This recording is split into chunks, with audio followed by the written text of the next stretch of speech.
Hello and welcome to this next video on mobile repairing. In this video, we will try and understand some of the key components that are placed on the PCB of a mobile phone. These are typically called the chip components of a mobile phone.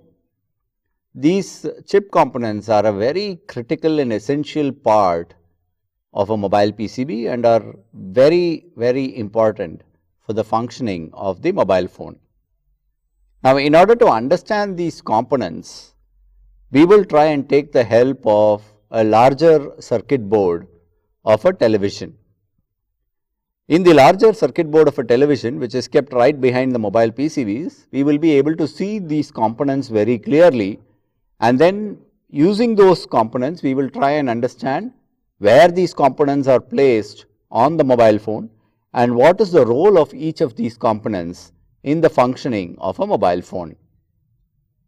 So, let us get started in trying to understand what these components are. One of the most common components that is usually seen in a mobile board or any electronic circuit board is called a resistor. Resistor is a very critical component and creates resistance in the electric flow of any circuit. So, let us try and see how the resistor looks like on a TV circuit board and then come back to the mobile board to understand how we can identify these resistors. Now, in the TV board, you will be able to see those white color components with some colored lines on top. These are the resistors. And in a PCB, you will find many of these resistors with different color codes and different colors painted on them. Now, each of these component functions as a resistor. A resistor essentially creates a resistance in the electric flow, and the resistance is indicated by the color coding on each of these resistors. There is a standard chart which can be used to understand what is the resistance value for each of these resistors. Resistance value is typically calculated or signified in units of ohms. Primarily, resistance creates a resistance or restriction to the flow of electric current. The reason why we will need a resistor on a PCB is to ensure that we supply only the required amount of electricity or voltage to different components on a mobile phone or any circuit board. Each component will work efficiently only if the necessary amount of voltage or current is supplied to them. An excess supply of voltage or current can result in a damage to those electric component, and that is why we will need resistors to ensure that we are able to control the amount of current or electricity that is supplied to the respective components. So, resistors are available in different values of ohms, and depending on the requirement, we can place the respective resistor on the circuit board to ensure appropriate supply of voltage or current. Now, let us move to the mobile PCB to see where the resistors are placed and how they can be identified. Now, in a mobile PCB, resistors can be identified as small black components which have two white lines on the side. These two white lines typically look like soldered lines, and that is what signifies a resistor. You can see very clearly. Let me show it on another mobile PCB board and you will be able to understand it much better.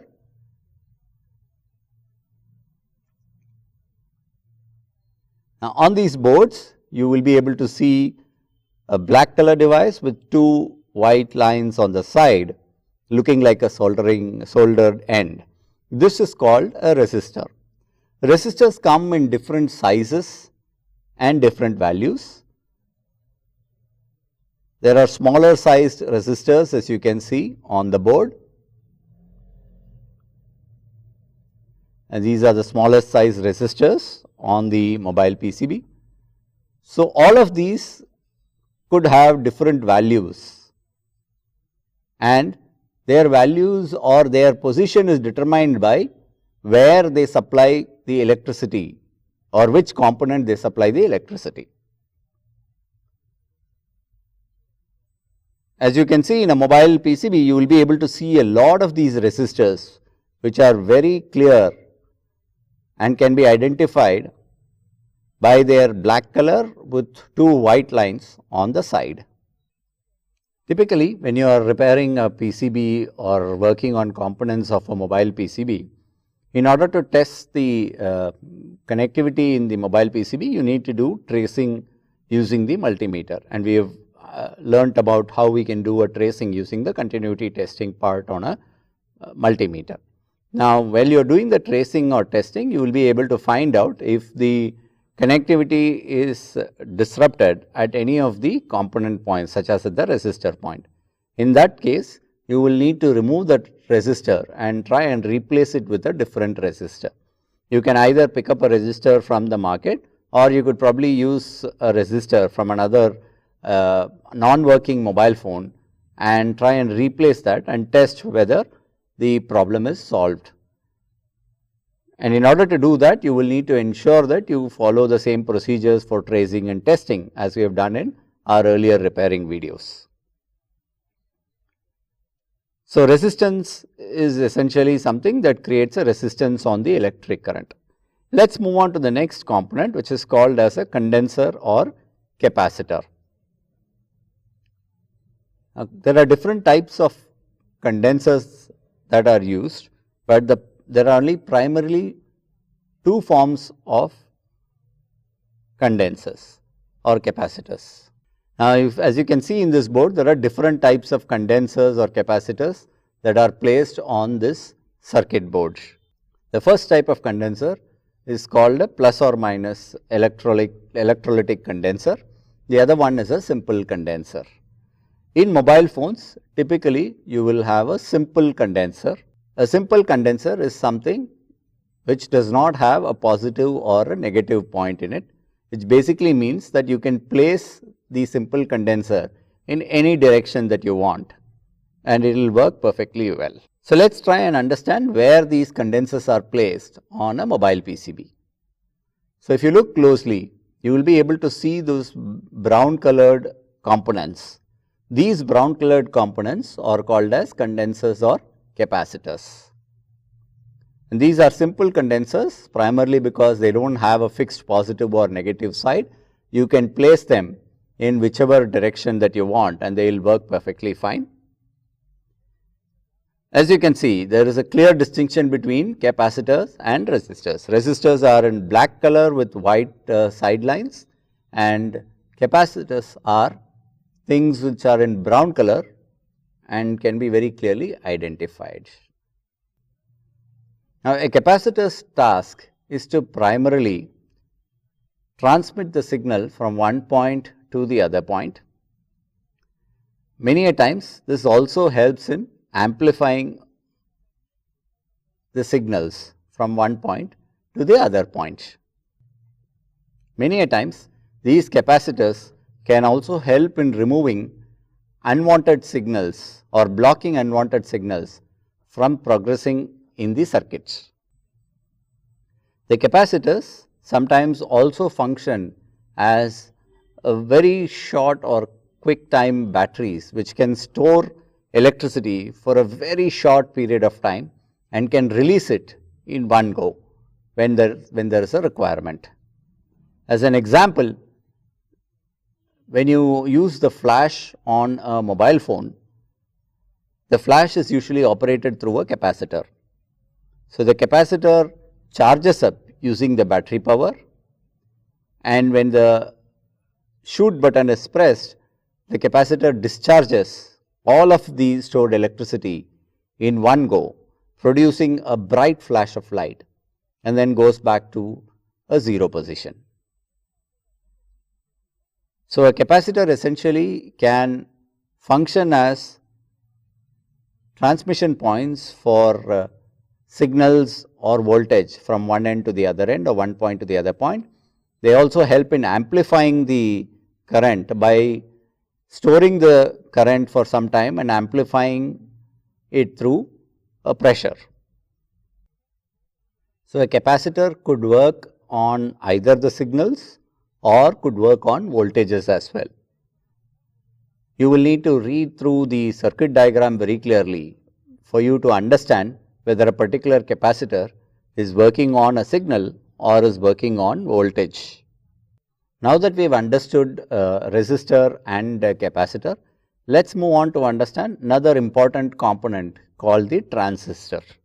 Transistor in itself is a fully functioning unit on a PCB. Similar to how we use ICs on a PCB, we will also use the transistors on the circuit boards in electronics or mobile repairing. If you look at the TV board, you will be able to clearly see the transistors. Let me try and focus. The black color component that you see, which has 3 legs in it, is the transistor. All transistors will typically have 3 electrodes in them, and each electrode has a very specific function. A transistor typically helps in amplification of signals, and this amplification can also be controlled using an external input.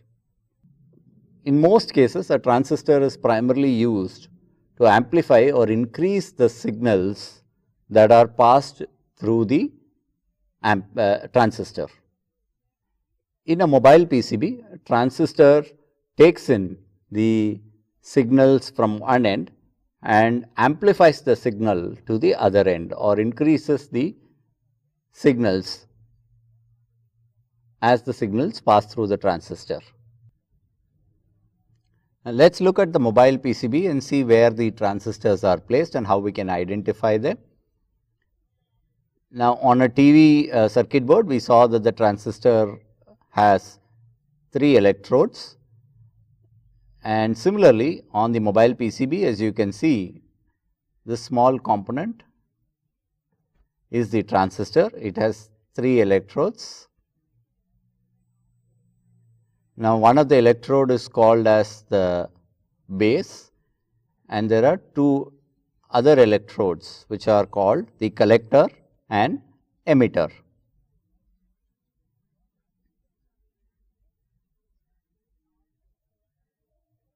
And if you see those 3 electrodes, 2 on one side and 1 on the other side, you can easily identify a transistor on a mobile PCB. Typically, transistors can be checked using a multimeter once you remove them from the PCB. So, for larger transistors, it is very easy to check. Similarly, for mobile transistors as well, you can remove them from the board and try and test them using a multimeter. The 3 electrodes on a transistor essentially function as a way of collecting signal and forwarding them with amplification happening in between. So, the base is where there is additional voltage that is provided into a transistor. The collector receives the incoming signals and emits it out through the emitter. The base helps in amplifying the signals through additional power that is supplied through the base point, and that is typically how a transistor works. So, in this video, we tried to understand 3 important components which are used in electronic devices or circuits and even on mobile phones. The first one is the resistor, which creates a resistance on the flow of electricity. The second one is the capacitor, which forwards the signals in the mobile PCB and purifies those signals. And the third one is a transistor, which essentially amplifies the signals that are sent into a transistor. As we go ahead, we will try and understand a few more components which are at the chip level of a mobile PCB, and we will also try and understand how we can identify faults or repair faults across these mobile PCBs in the future videos. Thank you very much.